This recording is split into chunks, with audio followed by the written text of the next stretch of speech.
Missouri could become the first state in the nation with no abortion clinic.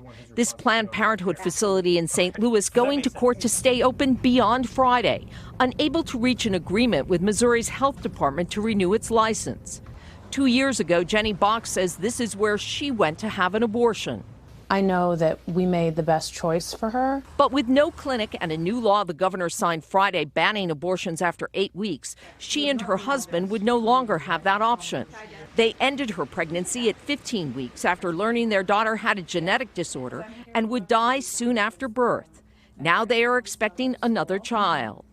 I believe my greatest act of love as her mother was to suffer myself instead. Louisiana is expected to enact an even stricter law, banning abortion once a fetal heartbeat is detected as early as 6 weeks into a pregnancy.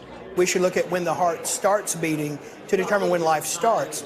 This law is blatantly unconstitutional. Last week, a federal judge blocked a similar Mississippi law, finding it, quote, threatens immediate harm to women's rights. Mississippi is appealing.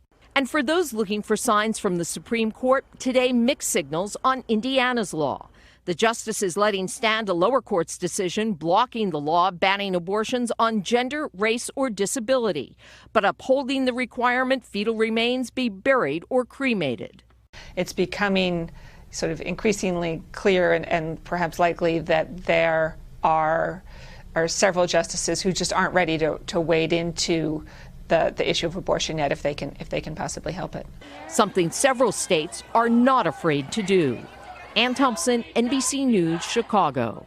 Hey, NBC News fans, thanks for checking out our YouTube channel. Subscribe by clicking on that button down here and click on any of the videos over here to watch the latest interviews, show highlights, and digital exclusives. Thanks for watching.